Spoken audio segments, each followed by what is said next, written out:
You should put your recording online, bro. Sell it for like $5 only friends. Only class. It's not legal. But it's not my copyright. It's okay, you're the student. Just say it properly. No one was a student or only fan. And then a student, they were like, they first went to only fan. Make sense, bro.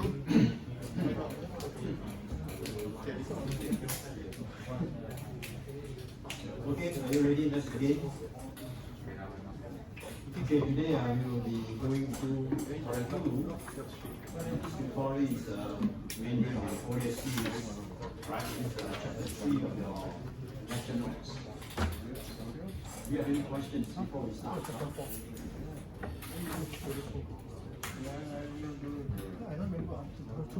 Okay, let's go through this one question at a time. First question, you are given this discrete frequency spectrum, right? You can see that there are altogether 7 spectral lines there. And we say that, okay, this is the spectrum of the signal xt. So we ask a couple of questions.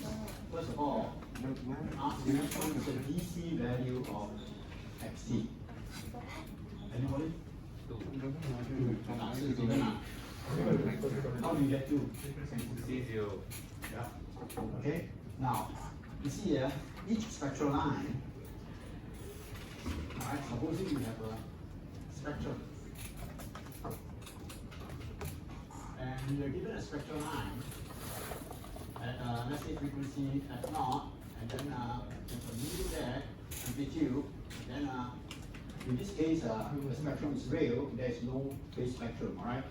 Or magnitude spectrum is just the spectrum itself, alright? But if you have a pair of spectrum, right? One is a magnitude, the other one is a phase, okay? You know that in the time domain, it represents a complex sinusoid or complex exponential. And the complex exponential is mu e to the power of j 2 pi f naught plus 1. Alright, so each spectral line is represented, or rather is representing a complex sinusoid in the time domain. Okay? Alright, so now, in this case, alright,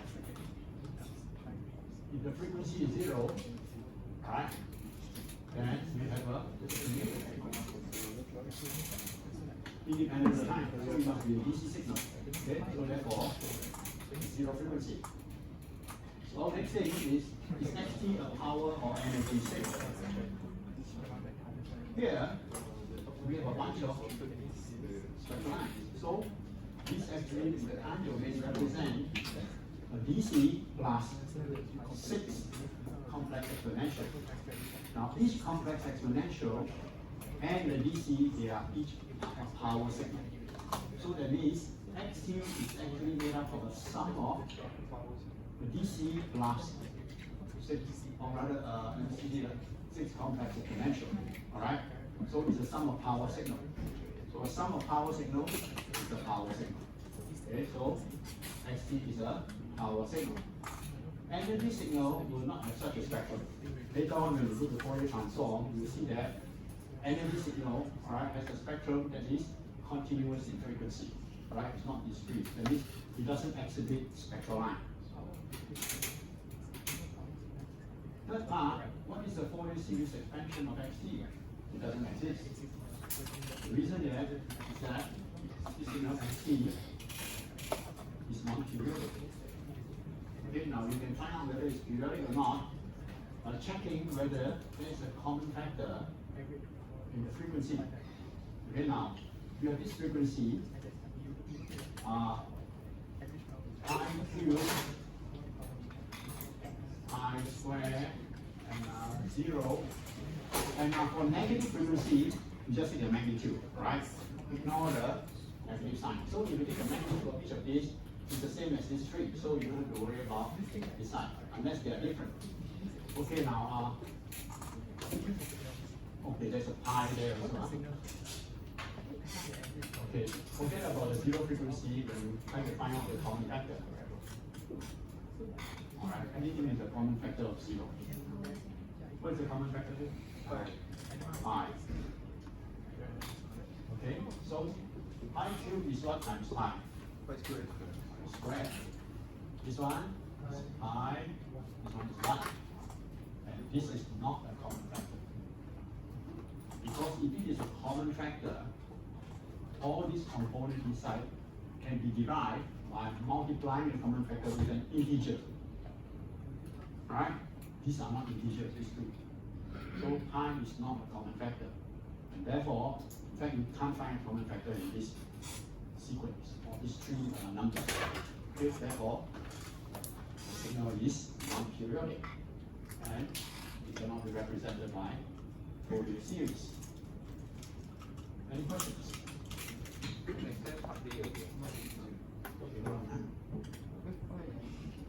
Part B. Okay, now in the solution I'm going to give you, right? Let's say this. Now part B, what I mean is that each spectral line represents a complex sinusoid. And this complex sinusoid is a power signal. Right? So this is the power. If you do an inverse transform into the time domain, this is a complex sinusoid, a power signal. Each of these is a power signal. And so we have a sum of 7 power signals. This is a power signal. So sum of power signal must be a power signal. Right? You cannot sum up 2 power signals, 3 power signals, and become an energy signal. Okay? Does that answer your question? That one is complex exponential is power signal. Because it's a sine and cosine. You use Euler's formula to become a sine plus a j cosine. So every time it's a complex exponential, it's always a power signal. Yeah. You can also have signals that are mixed, right? For example, body speech is an energy signal. And then you add some pure sinusoid to it, right? Then you will have a mixed spectrum. You have a continuous spectrum added to this spectral lines. Alright, later on I will, when we go to chapter 4, I will show you some demo, alright, on spectrum using the demo that I showed you last week. It's on Monday, alright? Okay, any questions? Now, this is the solution I'm giving you. Okay, I have this aside here, alright? Now, supposing, okay, this is an extension of this question. If I give you this spectrum, I ask you, okay, synthesize xt. Let me find out what is xt. This is in frequency domain.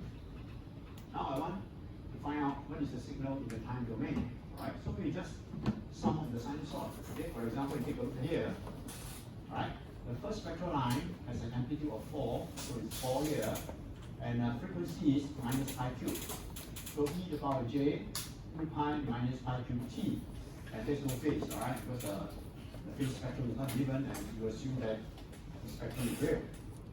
So if you do this, alright, for each of the spectral line, you will have a sum of all these complex exponentials, and you can see that, alright, it happens that they are actually complex conjugate pair. Okay? Because this and this, right, has the same amplitude but opposite phase. So if you write it out, alright, for example, this one is this, and this spectral line will become this, and you compare this and this, they are a complex conjugate pair. Alright, so we can see that you can pair this up, pair these two up, pair these two up, and you get this cosine, cosine, cosine, and the DC2 is here.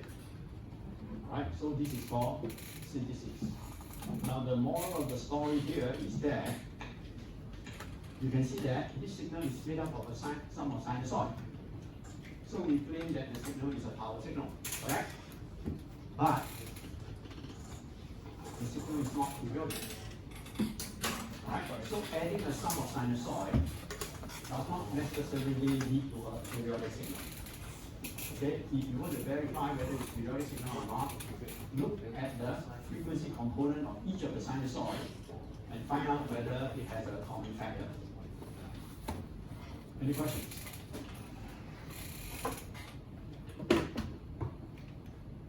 No? If not, number 2. Now here again, determine whether or not each of the following signals is periodic, so again find out what is the common factor. If the signal is periodic, determine the fundamental frequency and the period.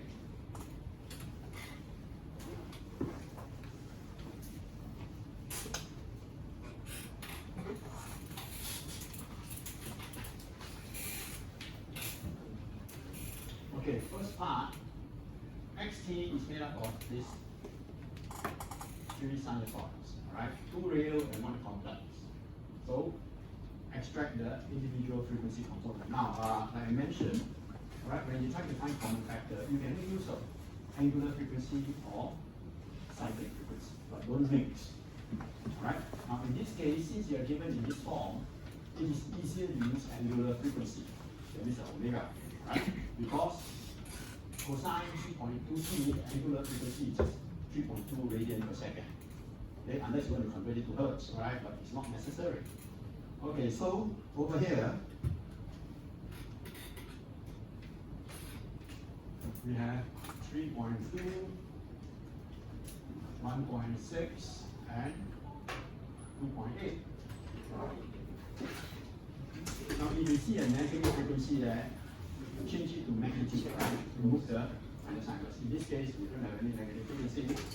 Okay, what are the common factors? 0.4, right? 0.2, right? 0.1.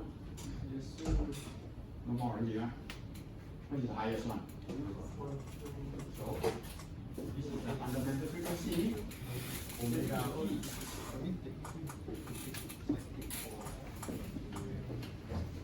So if you want to find out what is the period, okay, you can straight away formula period equal to 2 pi over omega t.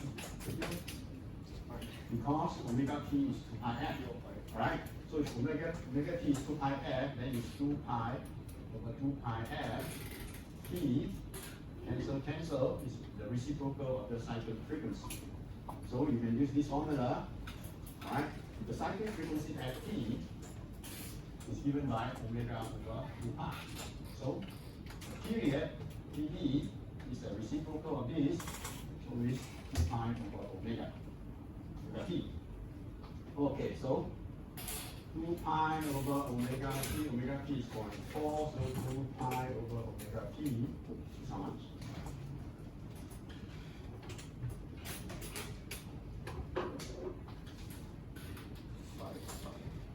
5 pi, right? And the fundamental frequency, depending on what you write, omega t or hertz, right? If this is hertz, then you just take this divided by 2 pi to get the cyclic frequency. Okay, now the next part B, or before we go there, alright? Before we go there, what do you know? Now you know that the fundamental frequency is 0.4 radian per second. But you look at the signal here, you don't see a sinusoid that is 0.4 radian per second frequency. Right? What this means is that, okay, given a periodic signal, alright, which consists of all these sinusoids, alright, if it has a fundamental frequency of 0.4 or any value, it doesn't mean that it must have a sinusoid of the frequency. Okay. Now I have plotted the time domain curve here for xt. Right now, since xt is complex, this is the real part. Okay, the real part consists of this cos plus this sine plus the real part of this, which is what? Cos j 2 pi t. And the imaginary part is only sine j pi t, right? So you plot the two curves, and you can see that, right? The real part has a period of 5 pi. Although you don't see a 5 pi period in this component. Alright? Of course, the imaginary part here, alright? One period here consists of, let me see, 1, 2, 3, 4, 5, 6, 7 cycles or something like that. Yeah, or 7 cycles, right? So when you combine them, you will see a signal of period 5 pi. Okay? So it's not obvious here, if you take a look at this, right? You may wonder how come, alright? I have a period of, or rather a fundamental frequency of 1.4 radians per second, and I don't see it here.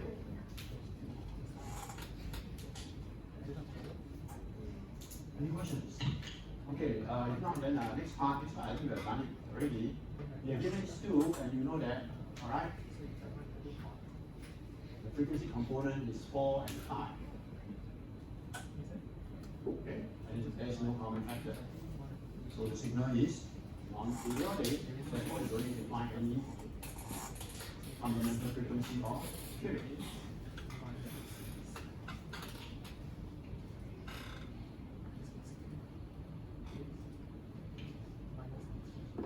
Okay, here I think I mentioned this already. Summing sinusoid does not necessarily lead to a periodic signal.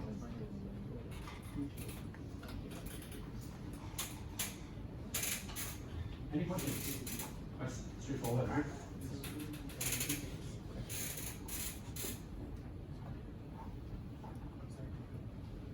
Okay, number 3, determine the Fourier series coefficient of this signal xt. Okay, down here.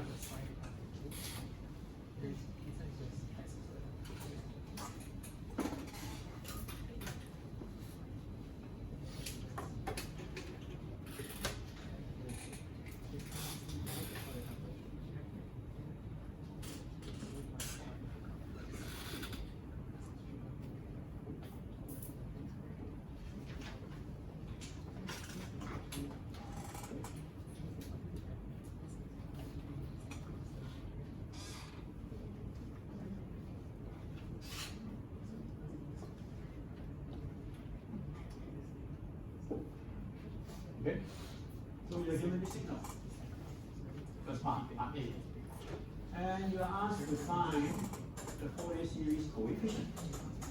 Okay, of course you can verify that this is a periodic signal because the frequency of this is 12 pi radian, this one is 3 pi radian per second.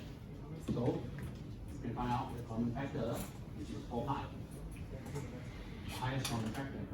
Okay, now notice that this is already in Fourier series form, right? After some minor algebraic manipulation.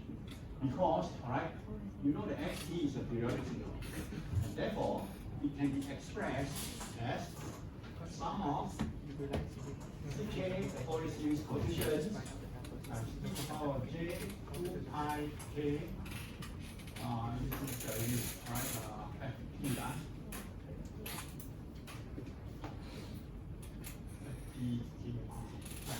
right? Sum over all k. Okay, so this is the Fourier series coefficient, and this is the Fourier series expansion of xt. Now we see that xt is represented by a sum of complex sinusoid, and you are given xt in terms of sinusoid. So the first thing you have to do is to convert all the real sinusoid to complex sinusoid and write it as a sum of weighted normalized complex sinusoid. Normalized complex sinusoid means e to the power of j, in this case is 2 pi right? No phase and amplitude equal to 1. Okay? So, okay, let's divide XT as the sum of these four. So, XT equal to 6. Now, sine 12 pi t. 12 pi t is actually 2 pi 6t, right? So, the frequency is 6 hertz. This one is 2 pi 4t, so the frequency is 4 hertz. Okay, so 6, now sine, convert to complex exponential, what do you get? 1 over G2, 2, right? E to the power j 2 pi 6t minus e to the power minus j 2 pi 6t. Okay, so this is your sine. And then the cosine, you add 4, then times half, e to the power j, 2 pi 4t. Let me see, plus e to the power minus j, 2 pi 4t. Okay, so this is your cosine curve. No, sorry. I don't think you need to convert this. Cosine, alright? Thinking of another problem. Okay, just 4. Now here, you have to convert this to this normalized form, right? So when you bring up the e to the power j pi by 4, then e to the power j 8 pi t, then plus 2. Okay, so you have all this terms. Right? Now let's clean this up a bit. This is a 6 over 2, so it becomes 3, right? And then 3 over j is minus j3. So it is minus j3, okay? And you have minus j3 times e over this, let me see, minus j3. So this minus becomes plus j3, right? Okay, now they are all in complex sinusoid form.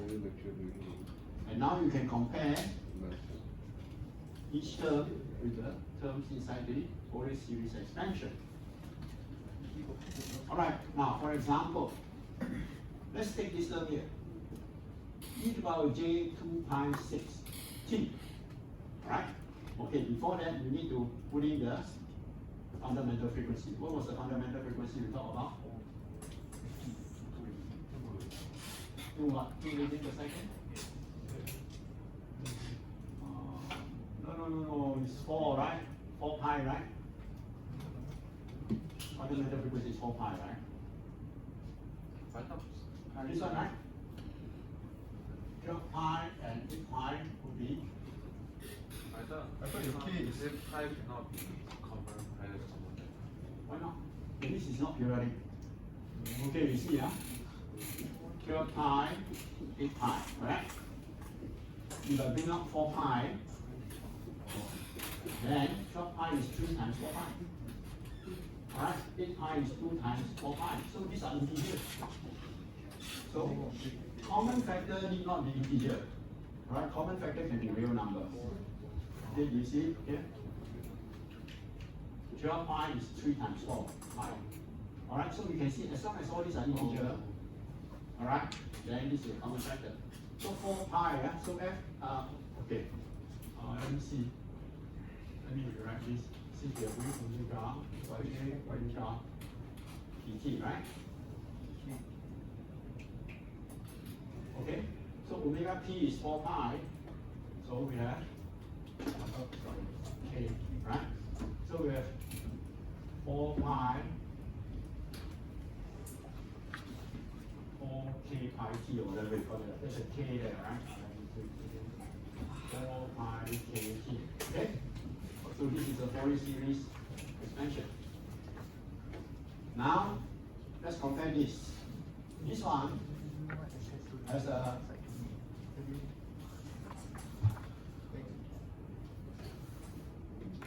let me rewrite this out. Okay. Alright, now here you can see that the angular frequency is 12 pi. So you compare with this term here, Alright? The angular frequency is 4 pi k. So what should k be to make it 8 pi? 2, right now. Okay? So that means you know that this term is the k equal to 2/3. Right? Any questions? You following? Okay, k equal to 2/3, so that means C2 must be equal to 2 minus 3. Very serious question, right? Bro, Huh? I thought because your omega is 4 pi, right? So wouldn't your k be 3 if it's 12 K pi? be what? Your k wouldn't it be 3 if it's 12 pi? Oh yeah, okay. Okay. Okay. Take the 3, right? 3, okay, so this will be where the, okay, C3. Okay, let me use the red one now. All in a mess. Okay, then you compare the next one. You have minus 12 pi t. So minus 12 pi compared to 4k pi, k must be minus 3. Alright? So c minus 3 must be equal to j3. Right? This is j3 plus j3. And then the next one, alright, 8 pi t. 8 pi compared to 4k pi, k must be 2. Alright? So c2 must be equal to 4 e to the power of j pi by 4, which is this, coefficient. Finally, C0 equal to 2.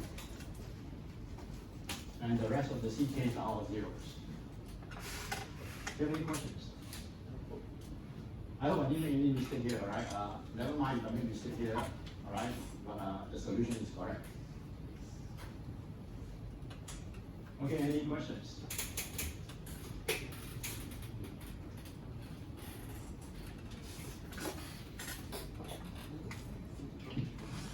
Okay, this is the solution here. Okay, these are all the CKs. Okay, now here, look at this J3 here. The J I've converted to exponential form. Okay, so this C3 equal to this one minus J3. Now minus J is what? E to the power minus J is down, pointing downwards, right? So minus 90 degrees. So it's e to the power of J minus pi by 2. Okay, see here. Alright. C3 is here. 3 e to the power of minus J pi by 2.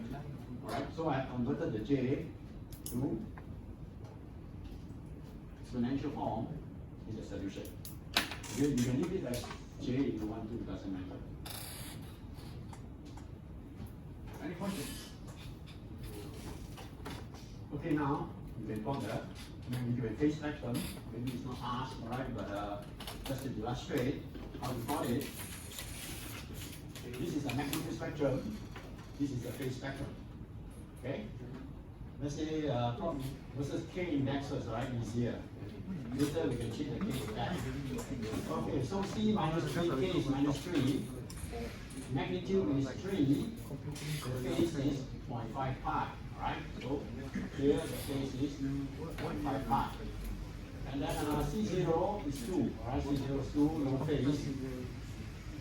C2 is 4 e power j 0.25 pi, right? So magnitude at k equal to 2 is 4. And the phase is quarter pi. And finally, C3 magnitude is 3, so magnitude spectrum is 3, and the phase is minus 0.5 pi, so we will see one. Okay, so given this, you can plot the spectrum.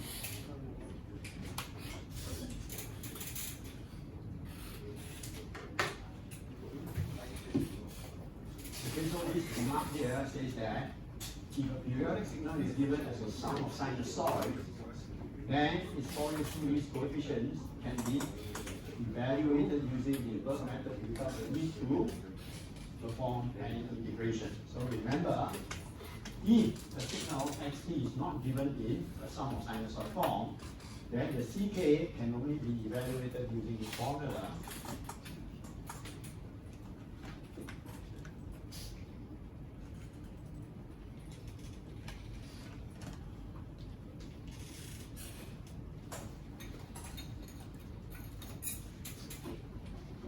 Right?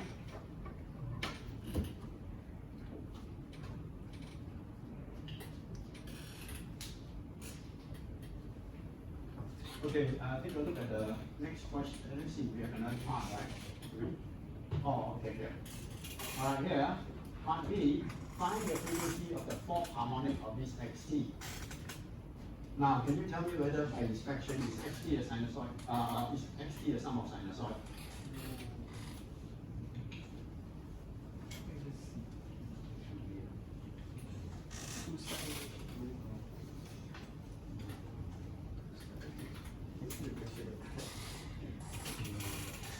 Is it sinusoid? Sum of sinusoid? It's not, right? Okay, you can see that xt, alright, this sign is a sinusoid, but magnitude sign is not a sinusoid. Alright, so we can do it graphically. Alright, take a look here. Alright, you have two components there. One is sine pi t, alright, so you can calculate. The period will be 2 pi over pi is 2, alright? Because the period is 2 pi over omega. Omega is equal to pi, right?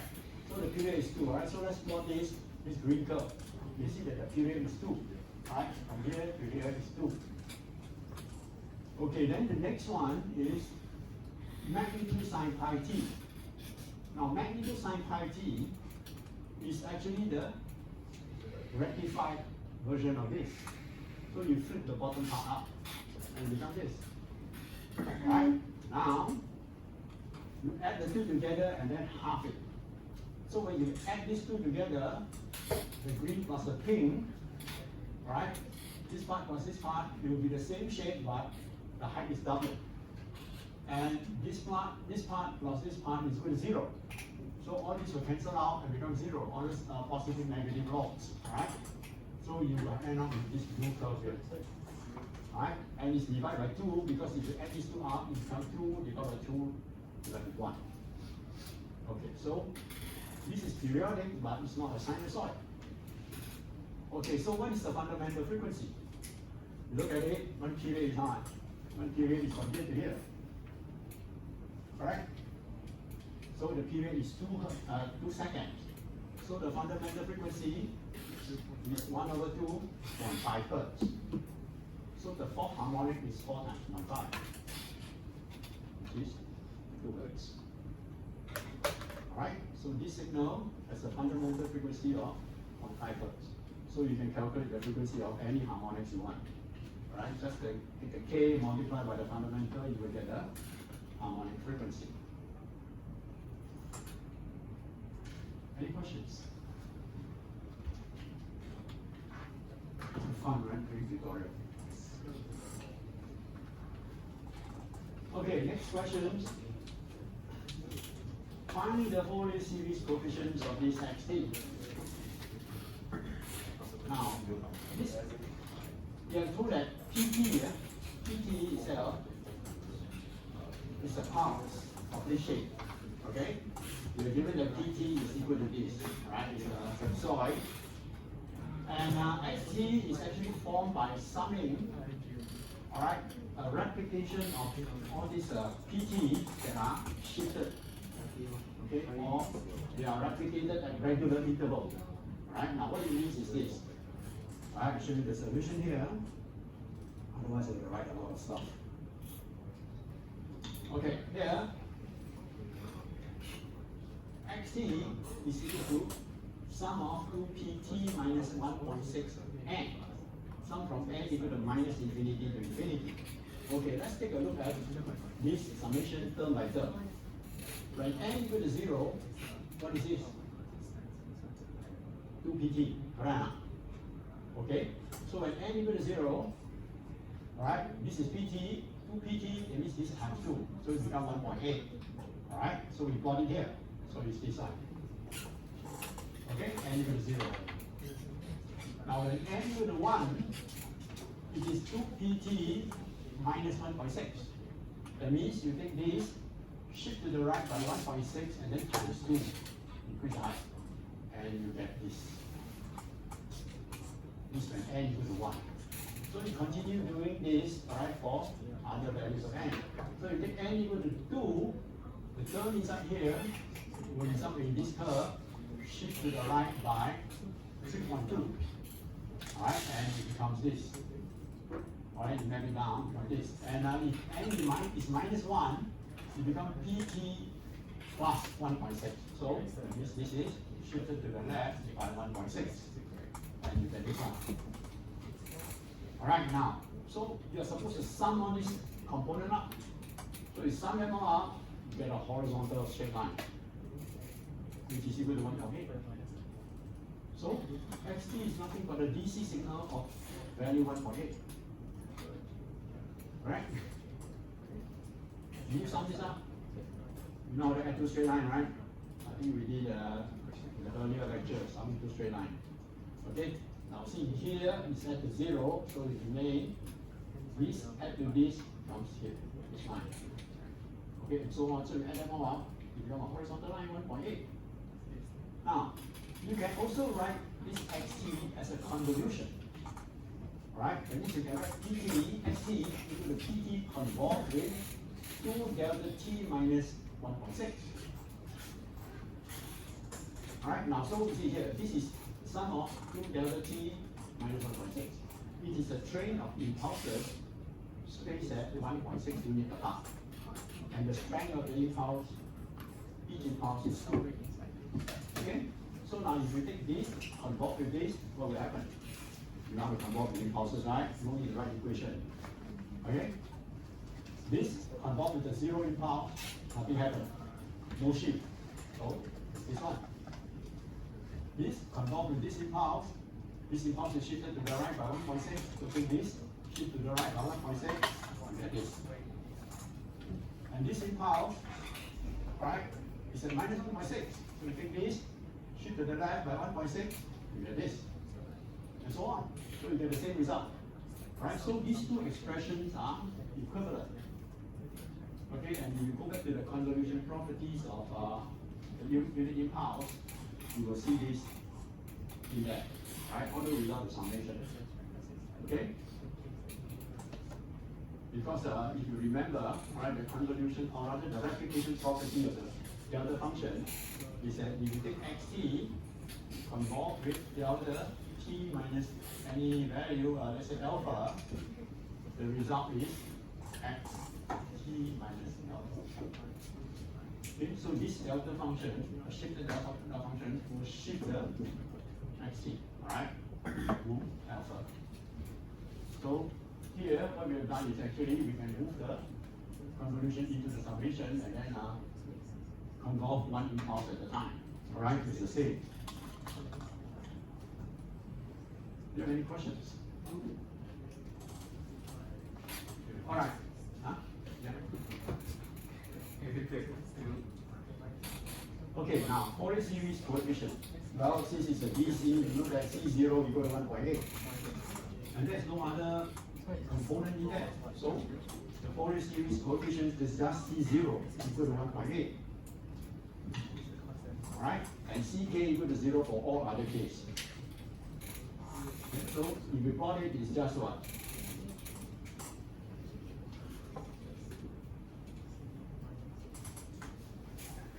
This is the spectrum of the DC. Okay, here is K equal to 0, right? K equal to 0, of course, K equal to 0. Okay, now, this is by deduction, right? Because you said, oh, this is a DC, I deduce that C0 equal to 1.8, and the rest of the CKs are equal to 0. Now, if you want to derive it, how do you do it? How do you derive this result? Now we know that the DC signal can be viewed as a periodic signal of arbitrary period. Correct? You know what I mean? I'll give you a DC signal. Let's say in this case 1.8. See? Alright? I can treat this as a periodic signal. Yeah, I can always partition and say, okay, I want from here to here, equal to 1 period. Right? So if I have this 1 period, right? Then I take this and map it periodically, I get the horizontal line. So I say, okay, this can be a periodic signal, alright, of period, let's say, from here to here. Let's see if I do to follow my illustration. Okay. Let's say this is capital T over 2 minus T over 2. So I claim that Xt, which is a DC, can be written as a periodic signal of period capital T, alright, and it's the value of 1.8 Alright, now, so if that's the case, then I can compute the Fourier series coefficients. Right here, is it too small now?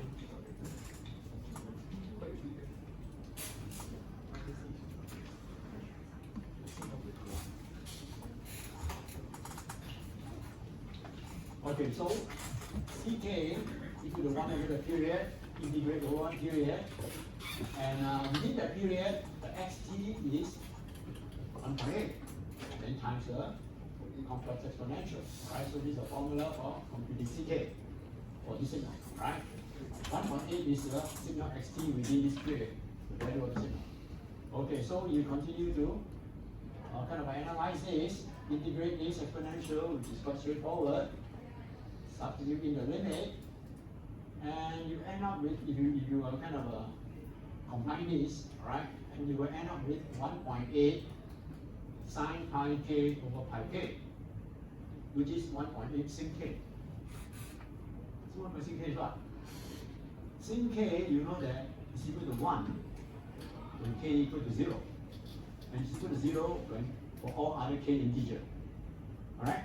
So this will be equal to 1.8 when k equal to 0 and 0 for all k not equal to 0. Integer. Right? So we plot this, you get the same result. Alright, you can see that. Alright, C0 is equal to 1.8 with k equal to 0, and Ck equal to 0 for all other k's. Alright, same answer as we have here. Alright, so this is a way of kind of proving it if you won't be asked to do so. Any questions?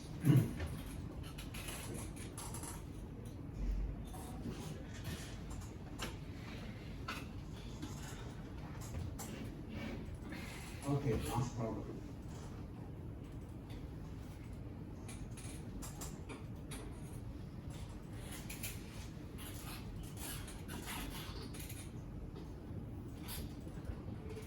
Okay, now in this problem,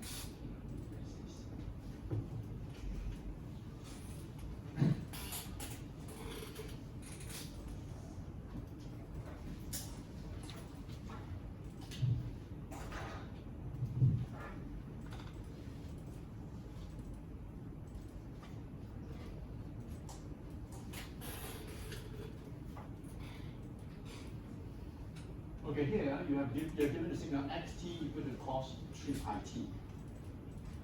And you define yt equal to sum of ck e power j 2 pi k t. Alright? The ck here is given by this integral. You're asked to sketch xt and yt to show all the important dimensions. Alright, now, if you look at this expression, what comes to your mind? Fourier series expansion of yt. Alright? Okay, so this is the Fourier series expansion of yt. So the ck must be the Fourier series coefficient. Alright, so what is the period? The period is 1. Right? Because the over here, all right, it's divided by 1, right? Usually, when you write the Fourier series coefficient expansion, we have yt equal to summation ck e to the power j 2 pi kt over ct, right? Sum over all k. And now, all right, if you compare this to this, the period is equal to 1. Okay?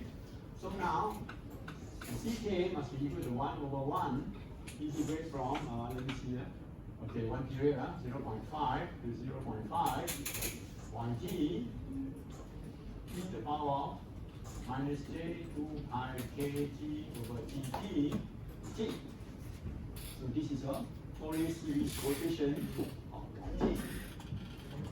Now, you are told that the ck in here is actually given by ck equal to 1 over t integral minus 0.5 to 0.5 xt e to the power minus 2 pi kt over gt t. So what can you conclude from that? Well, the conclusion is that xt and yt are equal within this time interval. Correct? Alright? Okay? So that means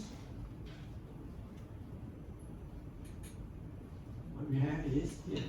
Okay, if you compare this xt to this yt, you know that yt within the interval of t between minus 0.5 to 0.5 is equal to xt, where t lies between minus 0.5 to 0.5. Okay, so that means xt with this interval, within this interval is equal to one period of yt. Good? Is equal to the period of yt. Because this interval is one period of yt. Alright?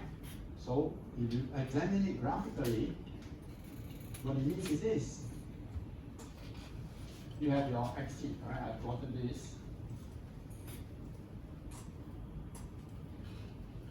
Okay, you have your xt cos 3 pi t, and the xt, the period is 2/3. Alright, down here is omega equal to 3 pi, so omega over 2 pi is 3 over 2 hertz, so it's 2 over 3 seconds. Right? So this is the period of xt. Right? However, alright, yt has one period equal to xt from here to here. As here is minus half to half. Alright, because the period is 1 for yt. You get it? Alright, so that means, alright, from this sine wave, from this cosine wave, this portion here is actually equal to one period of yt. So therefore, if I give you this and say, okay, can you tell me what is yt? Straight away, you say, okay, yt must be equal to this. One period, theoretically met. And this is a yt. Okay, now, going the other way around, I give you this yt. Okay? Yt, I want to compute the Fourier series coefficients. Alright? ck. What do? I take 1 over the period, integrate over one period. Alright? Which is here. Okay? To get my ck. But instead of using yt from here to here, I can use xt from here to here. Alright? Same thing, right? Okay? So the argument is this. See, in real life, when you analyze real signal, not many of them are periodic. Right? You're lucky to get periodic signal. Most of the signal are not periodic, and especially when you are doing a computer signal processing. All right, you actually have to kind of, given the signal, you have to kind of analyze segment by segment. Right? A non-periodic signal is stretched from minus infinity to infinity. How are you going to analyze the whole thing, right? So let's say you want it, like for example, you are given a signal like that, right? I want to find the spectrum Fourier transform, like what I showed you in the demonstration, right? I cannot take the whole chunk and then analyze the waveform and then find the spectrum, right? So what we do is we kind of take a window on it and compute the spectrum, and then we move the window and compute another spectrum. So because this signal is time varying, you can see the spectrum is also changing. Alright? So now if you take a window of this, alright, and apply Fourier series, you see what happens. Okay? Let's say this XT is a non-periodic signal, alright, arbitrary, and I kind of take this window, alright, from T0 minus T over 2 to T0 plus T over 2, alright? Here, let's say it's capital T, and I compute a rho K using this formula, which is actually the Fourier series coefficient formula. Alright? If I this rho K, compute the Fourier series coefficients using this part of the signal, then after getting my rho K, instead of CK, I use rho K, alright? Okay? I substitute it into the Fourier series expansion. I will get a periodic signal. Alright? Okay? And that periodic signal is actually this part here, periodically mapped.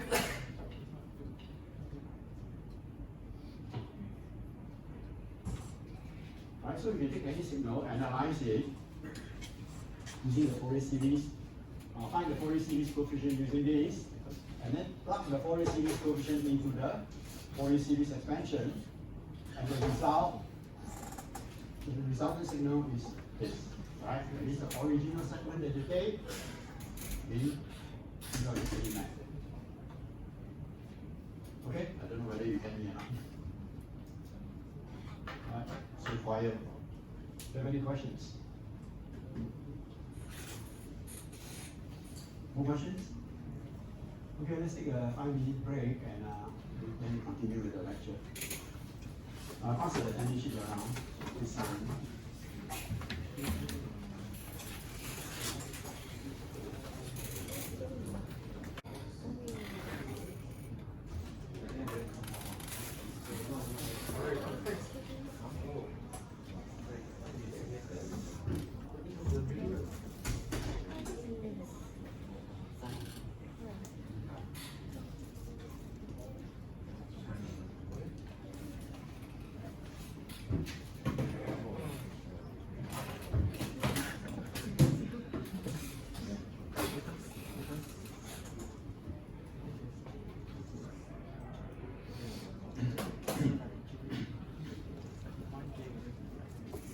Okay, let's continue. Okay, now we are in chapter 4.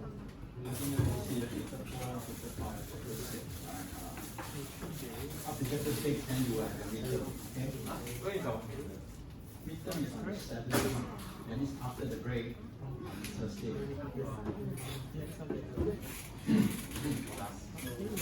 Alright, now, in this chapter, we're going to talk about Fourier transform. Alright? Fourier transform a signal from time domain, continuous time domain, to continuous frequency. Whereas Fourier series actually transforms a periodic signal to a discrete frequency spectrum, or discrete frequency domain. Well, that's why, right, if you are given a periodic signal, XPT, and you transform it, alright, you will get a bunch of CK. Alright, the CK, they are discrete frequency spectrum. Alright, because, alright, CK is defined only as a particular frequency bit. Alright, if you plot the CK, alright, on the frequency axis,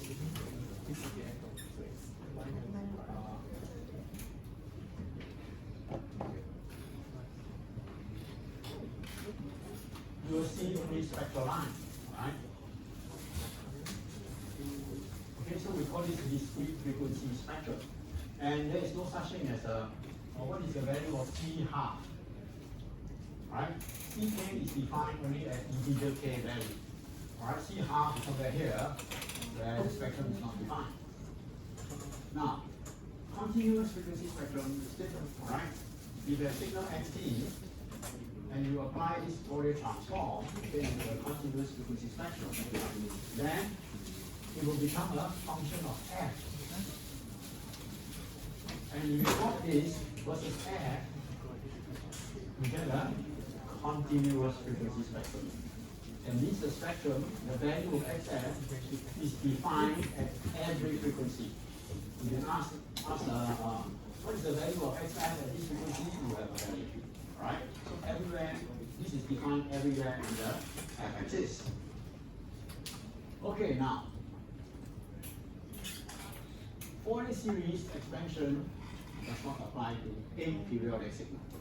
Right? If the signal is non-periodic, you cannot apply Fourier series expansion or compute the Fourier series coefficient. For one very good reason is that if you look at this formula here, it's a Fourier series expansion. This is the calculation of the Fourier series coefficient. You always need the period Tp, or you need the fundamental frequency, right? Aperiodic signal doesn't have a period, so you cannot apply this formula. Alright, so in order to examine the spectrum of a aperiodic signal, we make use of another Fourier technique called Fourier transform. Now, these two equations here will allow you to bring the signal to and fro between time domain and frequency domain. Supposing you are given a signal xt, and you want to examine the spectrum of xt, you make use of this equation, integrate xt times this complex exponential and integrate it from minus infinity to infinity over t, you get a function of frequency, capital Xf. And this is the spectrum of xt. And vice versa, or the other way around, supposing you are given a spectrum Xf of a certain signal xt, and you want to kind of evaluate what is xt, you make use of this equation, right? And just let xf here times the complex exponential and integrate over the frequency domain, because it's a function of frequency, right? Now look at this complex exponential. You can do it as a function of frequency and as well as a function of time, right? Depending on which domain you're talking about. Over here is a function of time, over here is a function of frequency. So you integrate it, you will get your xt. This first equation is called the forward Fourier transform, or the analysis equation. That means you are given a signal xt, you analyze the spectrum. Alright? And this is the synthesis equation. But here, alright, it's not so obvious as we talk about the Fourier series, right? Because the Fourier series, you can see that you kind of sum up the exponential, you can synthesize the signal. But here, alright, we just call it inverse Fourier transform. And this first one, forward Fourier transform, goes from T domain to F domain. Right? You start with T domain, you end up with F domain. And this inverse Fourier transform, you start with F domain, you transform it back to T domain. Okay? We will be using these two equations a lot. Although, very seldom you can ask to evaluate this, unless it is a very simple case. Alright? Otherwise, you will be mainly making use of the properties of Fourier transform to derive spectrum. Now, having said that, let's take a look at the notation. A signal, usually you represent a signal with a small letter, x, t, y, t, c, t, whatever, right? And in the transform domain, we make use of the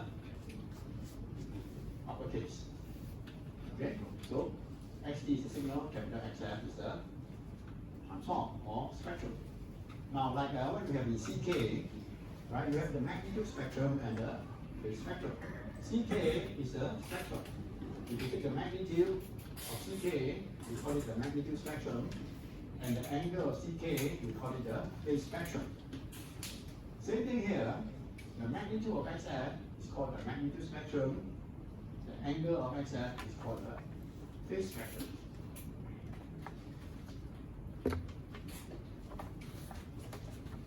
Now, in order for us to be able to apply this Fourier transform, the signal must satisfy a set of conditions called Dirichlet conditions.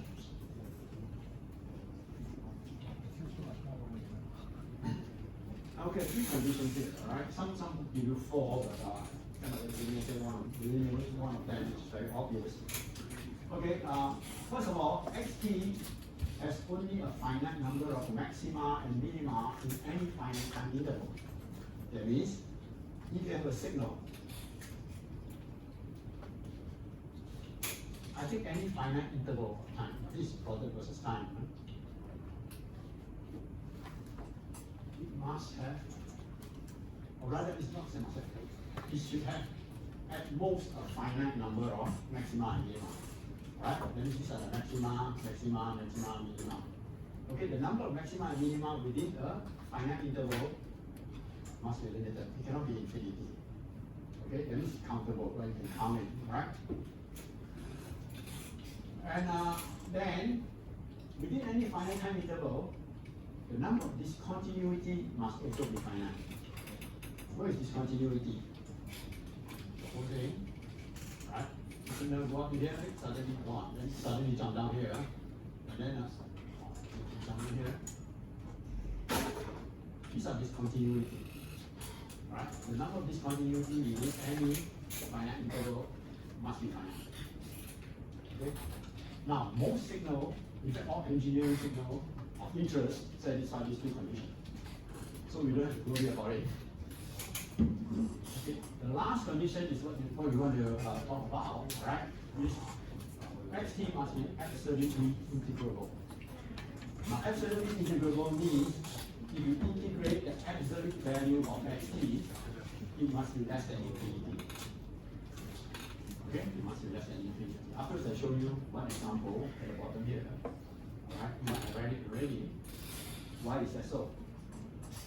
Okay, now to illustrate the first two conditions, all right? You take a look at this example here, xt, which is a Monson signal that you cannot generate at all, but theoretically you can actually formulate it. Xt equals to +1 if t is a rational number, and equal to -1 when t is an irrational number. So can you plot this? Between any two rational number, there's an irrational number. Between any two irrational number, there's a rational number. So this thing is going to jump up and down from ±1 infinite number of times within any finite interval. Right now, this kind of signal is not Fourier transformable, and we violate the first two conditions. But we are not interested in this kind of signal. Right? Okay. Let me see, yeah? Okay, now for the condition 3, most of the energy signal will satisfy condition 3. Alright? And periodic signal, power signal, yeah.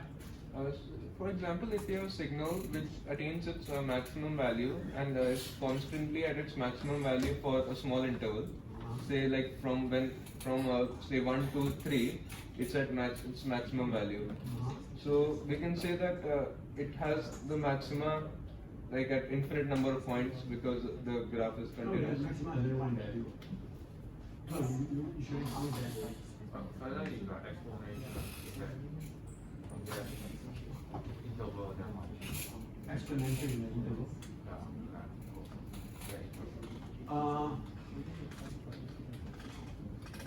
Which one are you talking? Which condition are you talking The about? first condition. First one, right? Finite number of maxima and minima. Okay, now what it means is that you see maxima and minima is kind of a defined turning point. Alright? And now, like what you say just now, alright? The signal go up and then flat, right? Yes. It's only one maxima only. It's not even a number of maxima. Okay? And what is your point now? I mean, Exponential. one phase is so exponential being all the way up. Like that.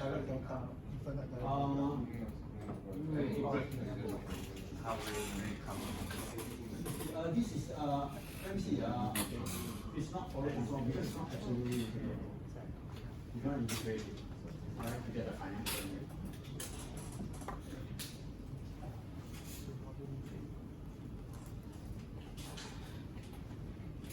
Okay, now let's take a look at, all right, this condition 3. We know that a DC signal, all right, which is equal to constant K, is a power signal, right now. Okay, now let's try to apply Fourier transform to transform the DC signal. So XF is equal to integration over the infinite time interval of xt times the Fourier kernel. Right? Okay, so we substitute K for xt. Because xt equal to K for t equal to minus infinity to infinity. Alright, then you integrate this and substitute the limit, you end up with this. Can you evaluate this value? Can you evaluate the expression? What is this? E to the power of j to 5 of infinity. I don't know. Similarly, e to the power of minus j to 5 at infinity. You know what is it? Because these two are sinusoid. Okay? See, yeah? Before you substitute the limit, after the integration, you have e to the power of j to 5 t. Right? So we want to take t to infinity, right? What is the value of this at t to infinity? This is a cosine and a j sine. And at infinity, you don't know what value it is. So it doesn't converge. Alright, if it doesn't converge, that means this integral will fail. Alright, that's why we say that. You can try this out with sine wave, cosine wave. The same reason, you will end up with these terms here that you cannot evaluate to a particular value. Right? Now, this is not just a simple exponential. If a simple exponential is okay, but this is a complex exponential. Right? So they are sinusoids with the j here. Right? So therefore, we say that this power signal, all power signal will violate the Dirichlet condition. So that means we cannot apply Fourier transform to power signal. Sine, cosine, all that we are doomed. But behold, we can do so. Alright? If we make use of the direct delta function that we define, then you can find the continuous frequency spectrum of periodic signal or power signal by bypassing this equation. We won't go to this equation at all. Alright? Later on, near the end of this chapter, we will show how that is done. Okay? That is when we make use of the, or rather with the help of the delta function. Alright. So for the first part of it, we will talk about signals that are Fourier transformable. Okay?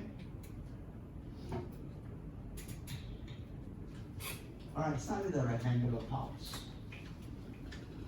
Now this signal is non-periodic, and you see that it satisfies all the Dirichlet condition. It's absolutely integrable and satisfy the first two condition.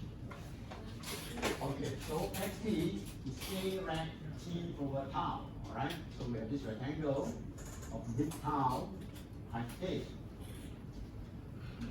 Now we apply Fourier transform. So xf is equal to integral of this xt times the complex exponential with a minus sign. Okay, now just now someone asked me. Okay, now again here, alright, we watch out. The forward Fourier transform, there's a minus sign here. The inverse transform, there's no minus sign. Alright? So these two are actually complex quantitative pair, right? The complex exponential.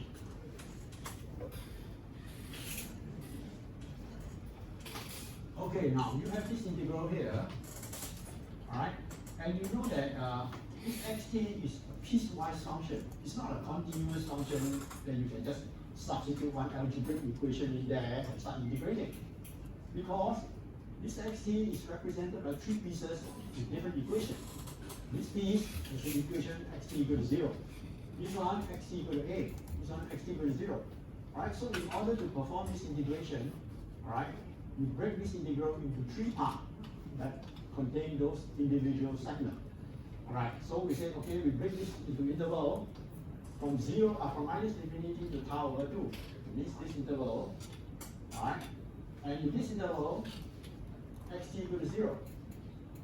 Okay, and then the other interval from t equal to minus tau over 2 to tau over 2, in this interval, xt equal to a. So we substitute a here within this interval. And finally, the last interval, when t is greater than tau over 2, alright, which is this integral, integrating from tau over 2 to infinity, xt equal to 0. Now you know that these two will go to 0, because if you integrate 0 is equal to 0, alright? So you're left with this part. And therefore, we have this, alright? So you don't have to worry about those 0 part. And integrate from minus tau over 2 to tau over 2. Right? I put this here because in the past there are students asking me, how come from here you can change the infinite limit to finite limit? Okay? Alright, now, when f equal to 0, what happens? When f equal to 0, this is equal to 1. So integrate a over this interval, you get a tau. When f is not equal to 0, you integrate this, alright, and substitute the limit. Alright, integrating this will become this, okay? Substitute limit, and kind of substitute the limit here, and do some algebraic manipulation, you get a tau sin pi f tau over pi f tau, sin pi f tau over pi f tau. So this is actually, alright, valid for f not equal to 0. So you can combine the two results, alright, to write it as this. xf equal to a tau sin pi f tau divided by pi f tau. When f not equal to 0, and equal to a tau, f equal to 0. In combination, this is actually a tau sin f tau. Alright? This is the definition of the sin function actually. Okay? Alright, so we have one Fourier transform pair here. Okay? Time domain, usually you see when we express Fourier transform pair, we use two arrows. We use this, right? Okay. Now on the left hand side, we used to put the time domain on the left hand side and the frequency domain on the right hand side. Okay, so the rect function will transform into the sin function, and the sin function will inverse transform back to the rect function. Okay, so this is the notation that we will be using. Do you have any questions? Alright, so the evaluation of Fourier transform, alright, for this simple function is straightforward. Alright, integration is not formidable. Do you have any questions? Alright, now so we brought the spectrum. Alright, we brought the single function, you will look like this.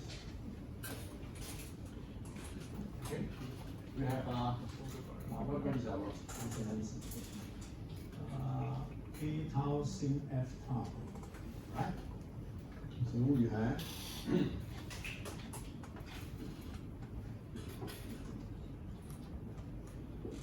alright, so we know that this function look like this.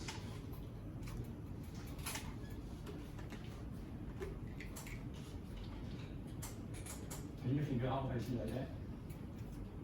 You see that you just look at the sine pi f tau over pi f tau, right? If you plot the sine wave, alright, it will look like this.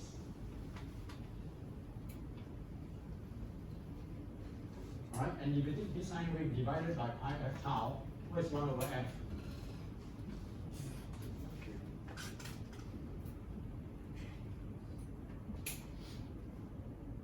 Yeah. Okay, you divide this by this, you end up with this shape. Except for the singularity here, where the sine wave is 0, and here is plus minus infinity. So we have already kind of augmented the point and say that it's equal to 1. Right? By L'Hopital rule. Okay, so we have this. Now, knowing the shape of this, alright? When f equal to this f, f equal to 0, this is 1. So this is a tau, so this height is a tau. And this is 0. Now where the zero crossing? The zero crossing when occurs when this is an integer, non-zero integer. That means f tau equal to n, where n not equal to 0, n is an integer. So that means the zero crossing will occur at f equal to n over tau. Alright? So you see here, the zero crossing is occurring at 1 over tau is n equal to 1, 2 over tau, 3 over tau, 4 over tau, minus 1 over tau, minus 2 over tau, so on. Alright, so this, alright, you get the plot of the sinc function. Any questions? Alright, and over here is what I said, right? Finding the zero crossing. Now again, like what we did in the Fourier series, where we have an example of a square wave, alright, which has a real spectrum, the CK are real. Here, the spectrum is also real, XF, alright? There's no J in the expression, alright? K tau sinc at tau. Now, if you want to plot the magnitude and phase spectrum, then what do you do? Alright, magnitude spectrum is very easy, alright? You just take the magnitude of this function, that means you flip up all the negative portion, alright, and you will get the magnitude spectrum. Meaning, alright, here, magnitude XF is equal to original XF, if XF is greater or equal to 0, and is equal to the negative of the original XF if XF is less than 0. Similarly, anchor XF is equal to 0 if the XF is equal to or greater or equal to 0, and plus or minus pi when XF is less than 0, right? This is exactly the same as what we have done for the square wave when we find what is CK, magnitude, and angle CK, right? If you refer back to the previous chapter, you will see the reason behind this. Okay, now, of course, then if the magnitude of XF is equal to 0, then you don't have to worry about the phase. Meaningless, right? Because the vector length is 0, so you can't tell what is the angle. Okay, so this is the spectral plot. Right? Now I put a red curve there to show you the flipping of the negative part. Right? Now originally it's a red curve, correct? So you want to plot the magnitude spectrum, you just flip the negative part out. So you get the black curve. Now because you flip the negative part out, you lost the minus sign. So you must incorporate back the minus sign into the phase, right? So you know that minus 1 is equal to e to the power j plus minus pi. So those portions that you flip out, the interval that you flip out, you have to assign a phase of plus or minus pi, right? So we say, okay, over here, this one, let me bring it down. Okay, so this one that you flip out, we say that the phase is minus pi, here minus pi, minus pi, minus pi, plus pi, plus pi, plus pi, plus pi. And now you can say again, alright, plus or minus pi are indistinguishable. You can draw this as minus pi if you like. Alright, doesn't matter. Alright, mathematically, they are exactly the same. I draw it such a way because, alright, for the real signal, the phase spectrum should be a odd function of time. But since plus and minus pi are indistinguishable, odd or even doesn't matter. Right? Any questions?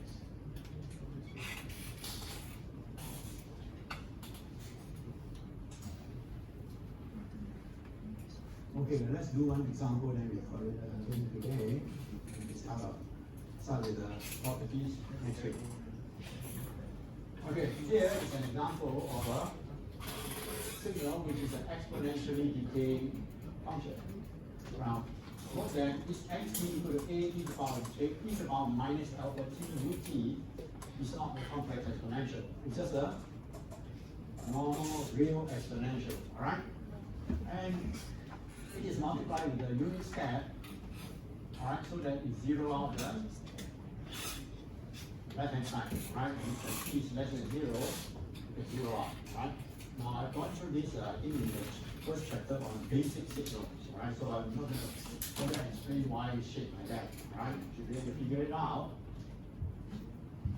Okay, now you want to find the spectrum of this signal, and you assume that alpha is greater than 0. Alright, if alpha is less than 0, then this exponential is growing and you can't get a Fourier transform. Alright, so Fourier transform, again, use the equation xf equal to the integral of xt e to the power minus b by ft dt. Okay, again, it has two segments, alright, or two intervals. One interval is from minus infinity to here, the function is 0, right? So this one, this is the interval from minus infinity to 0, xt equals 0, so you can forget about this integral. And then the next part, the function xt has this equation, a e to the power minus alpha t. So we substitute xt here times the complex exponential and integrate from 0 to infinity. Alright, so integration again is quite straightforward. Alright, combine the exponential, integrate, substitute the limit, you get a over alpha plus 2 pi. Notice that this spectrum is a complex function of frequency, because there's a j there. Right, there's a j there. So it's a complex function of frequency. So if you want to plot it, you need two plots. Right, you cannot just plot one plot. Now, previously when we are in the time domain, I say that okay, if you are given a complex function zt in the time domain, then when we want to plot it, we plot the real part and the imaginary part, right? So we plot real zt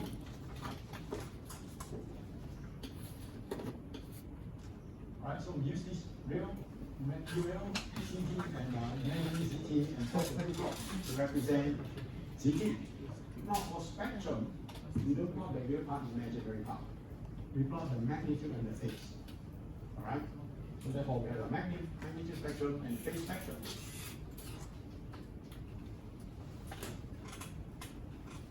Now the magnitude spectrum can be evaluated by xf times the complex conjugate and its square root.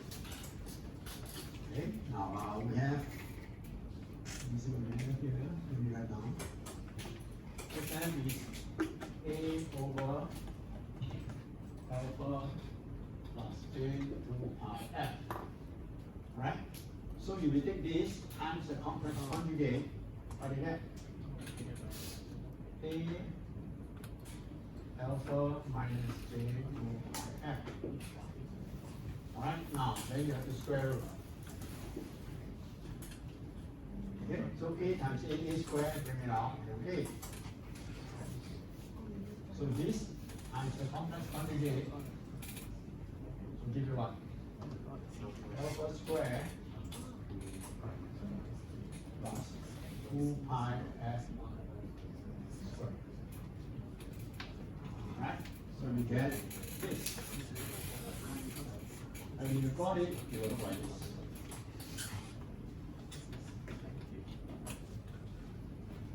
Okay? And the angle xf is the arctangent of the imaginary part over the real part.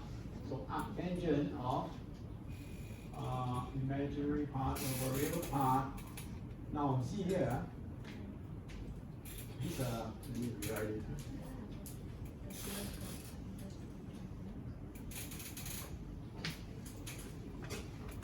Okay, this is your xf.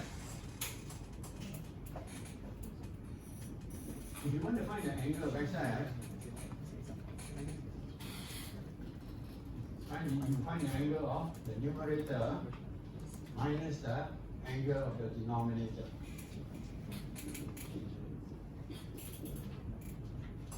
The numerator is a constant, a real function, so the angle is always 0.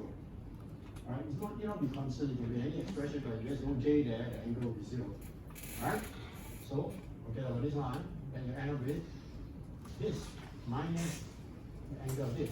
So we have minus tangent imaginary part divided by real part. Right? So you have this. And you plot it, it will look like this. Now for this case, you cannot combine the 2 points into one, right? There's no way you can do that.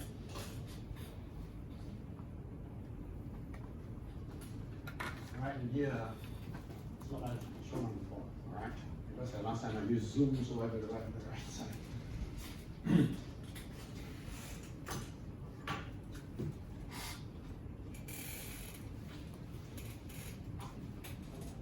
Okay, I think we stop here today.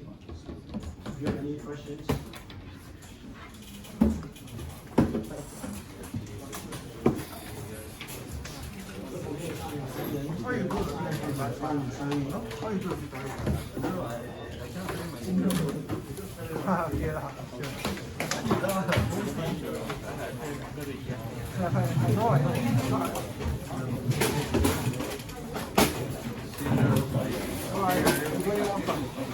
You're going off now? Yeah. Okay, see you.